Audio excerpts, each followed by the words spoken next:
In the first chapter of the Autobiography of Malcolm X, titled Nightmare, readers are introduced to a young Malcolm Little and his family.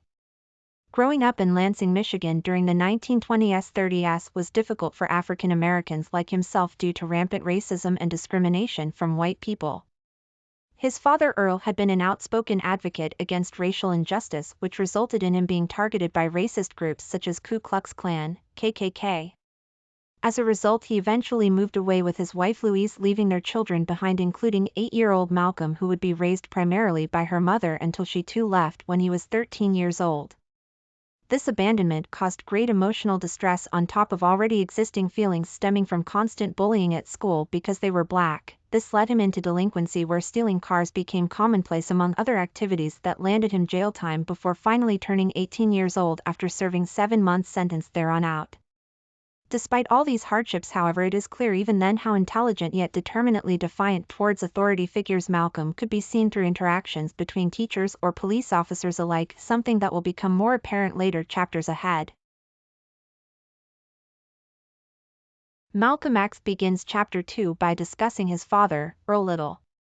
He explains that he was a Baptist minister and an outspoken follower of Marcus Garvey's Back to Africa movement. Malcolm then talks about how the Ku Klux Klan terrorized black people in Lansing during this time period, including his family, who were targeted for their activism against racism and white supremacy. His mother eventually had to move them away from Michigan due to fear of violence or death at the hands of racist groups like the KKK. The Littles moved around quite often before settling down in Boston, where they lived with other relatives while trying to make ends meet financially as best they could, despite facing discrimination everywhere they went because of their race. However, things got worse when Earl died under mysterious circumstances, which left Louise alone with 8 children, including Malcolm, without any means for support since she wasn't able to work outside her home due to being blind in one eye, so all responsibility fell on her shoulders now more than ever before. In order to survive economically after losing its breadwinner, Louise took up various jobs such as cleaning houses, but still struggled immensely until finally getting help from welfare agencies, which allowed them some relief, albeit temporary ones only lasting few months each year. Meanwhile, young Malcolm attended school sporadically throughout these years, depending upon whether there was enough money available or not, yet even though education seemed important, it didn't stop him from engaging into criminal activities alongside friends whom he considered brothers back then too. In Chapter 3, Malcolm X recounts his experiences in prison. He was sent to the Charlestown prison for larceny and burglary after being arrested at age 21. While there, he learned how to read and write by studying books from the library. This knowledge would later prove invaluable when it came time for him to become a leader of civil rights movement. In addition, he also encountered racism firsthand, as white inmates were given preferential treatment over black ones despite their similar crimes committed against society. This experience further shaped his views on race relations, which eventually led him towards becoming an advocate of black nationalism instead just simply integration with whites, like Martin Luther King Jr. advocated during that era, 1960s. Finally, while incarcerated, Malcolm began corresponding with Elijah Muhammad, who taught him about Nation Islam, something that ultimately changed his life forever once released from jail 2 years later. In Chapter 4, Malcolm X recounts his experiences in prison. He was sent to the Charlestown prison for larceny and burglary after being arrested at age 21. While there, he encountered a variety of people from different backgrounds who taught him about life on the streets as well as how to survive within an oppressive system. During this time, he also began reading extensively, which helped shape his views on race relations and civil rights issues that would later become central themes in the Autobiography of Malcolm X. In addition, while incarcerated, he converted to Islam under Elijah Muhammad's Nation of Islam movement, thus beginning what would be one of the most influential periods in his life, where religion became intertwined with politics and social justice activism. In Chapter 5, Malcolm X recounts his experiences in prison and how he was able to turn his life around. He begins by describing the harsh conditions of incarceration at Norfolk Prison Colony, where he served time for burglary charges. Despite these difficult circumstances, Malcolm found solace through reading books from the library, which helped him gain a better understanding of himself and society as a whole.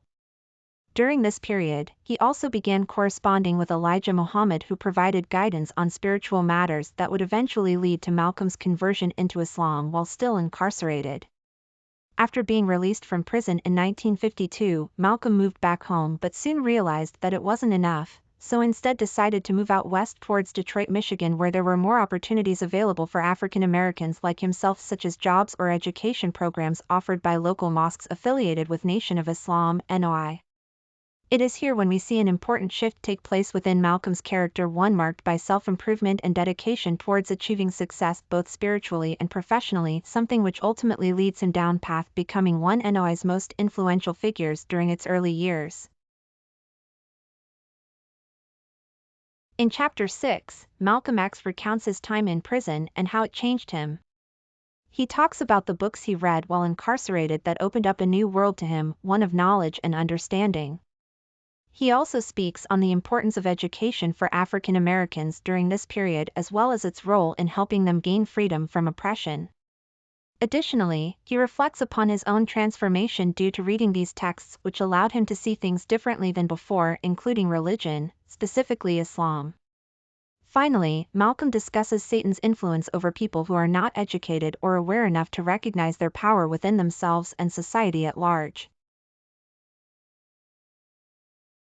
Malcolm X arrives in Mecca and is overwhelmed by the diversity of people from all over the world.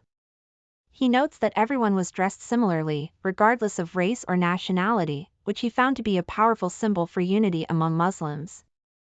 Malcolm also finds himself surprised at how well-treated African Americans were there. They received respect and admiration instead of discrimination as they did back home in America.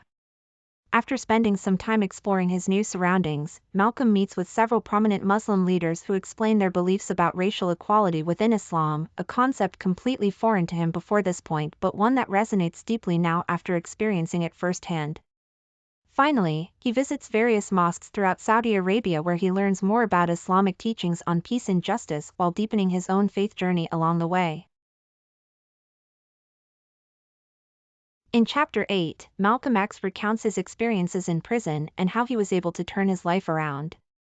He talks about the importance of education for prisoners and how it helped him gain a better understanding of himself as well as the world outside. He also discusses some of the people who influenced him while incarcerated, such as John Elton Bembry, an African-American inmate from whom he learned much about Black history, Elijah Muhammad's teachings which provided spiritual guidance, George Brightman's books on socialism that opened up new ways for thinking politically, and Carl Evan's book The Messenger: The Rise and Fall of Elijah Muhammad, which gave insight into Nation of Islam (NOI). Additionally, Malcolm reflects upon what led to his conversion to NOI during this time period, including being exposed to its message through fellow inmates at Norfolk Prison Colony where many were already members or had been heavily influenced by them priorly. Finally, after serving 7 years in jail with no parole eligibility until 1952 due largely because white judges refused any leniency towards blacks convicted under their jurisdiction, something they could not do legally anymore post-Brown v. Board decision, Malcolm is released early thanks partly to Governor Paul Dever granting clemency requests made by NAACP lawyers working pro bono cases like those involving civil rights activists arrested during protests against segregation laws. Throughout 1950s America. In Chapter 9, Malcolm X reflects on his life and the changes he has gone through. He talks about how he was once a street hustler who had no respect for himself or anyone else, but now that is all changed due to him joining the Nation of Islam (NOI). The NOI taught him discipline and self-respect, which allowed him to become an effective leader in their organization. He also discusses how much more aware he became after learning from Elijah Muhammad's teachings as well as other members of the NOI such as John Ali, Wallace D. Fard Muhammad, etc. Additionally, Malcolm X speaks about some of his experiences with racism while living in America, including being denied service at restaurants because they were segregated by race. Finally, this chapter ends with Malcolm reflecting on what it means to be free, freedom not just politically but spiritually too, something only attainable when one truly knows themselves inside out without any outside influences clouding judgment or decisions made throughout life's journey. In Chapter 10, Malcolm X visits the Middle East and Africa to learn more about Islam. He meets with many influential people in these countries who teach him a great deal about his faith. In Saudi Arabia, he is welcomed by King Saud bin Abdul Aziz Al Saud and given an audience at which they discuss religion, politics, economics, and other topics of mutual interest. During this time, Malcolm also learns much from religious scholars such as Sheikh Ahmed Tijani Ben Omar al-Miskin in Cairo, Egypt, Imamu Amiri Baraka, Leroy Jones, in Ghana, Dr. Mahmoud Youssef Shawarbi of Sudan's Ansar sect, Sheikh Daoud Ahmad Faisal al-Qasimi of Morocco's Qadariya order, among others. These meetings help shape his understanding on how Islamic principles can be applied to everyday life for Muslims living outside their homeland or those facing oppression due to racism or colonialism elsewhere around the world. Additionally, during this journey he discovers that there are different interpretations within each branch/sect, but all share common beliefs regarding God being one creator and sustainer of mankind regardless race, color, creed, etc. Ultimately, after visiting various mosques, schools, universities, hospitals, prisons, homes throughout region, it becomes clear why so many African Americans have embraced Islam, because its teachings provide hope, justice, equality, dignity, freedom, self-respect, love, peace, unity, brotherhood, sisterhood, solidarity, social, economic, political, spiritual liberation, something sorely lacking back home USA.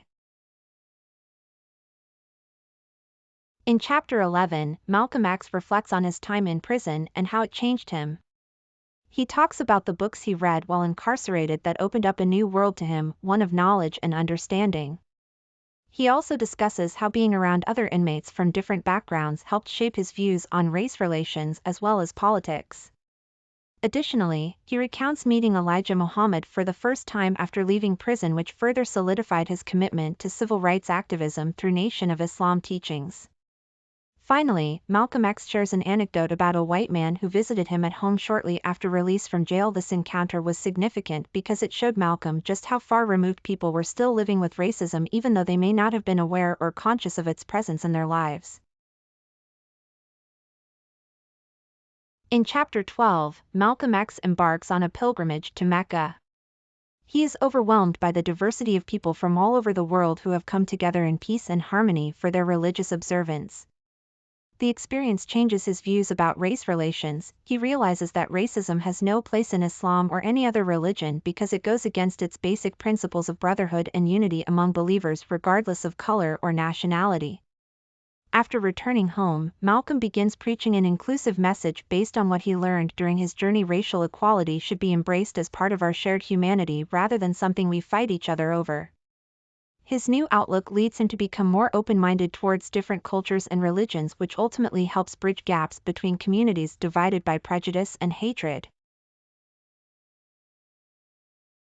In Chapter 13, Malcolm X reflects on his time in prison and how it changed him. He talks about the importance of reading books while he was incarcerated and how they helped to shape his views on life.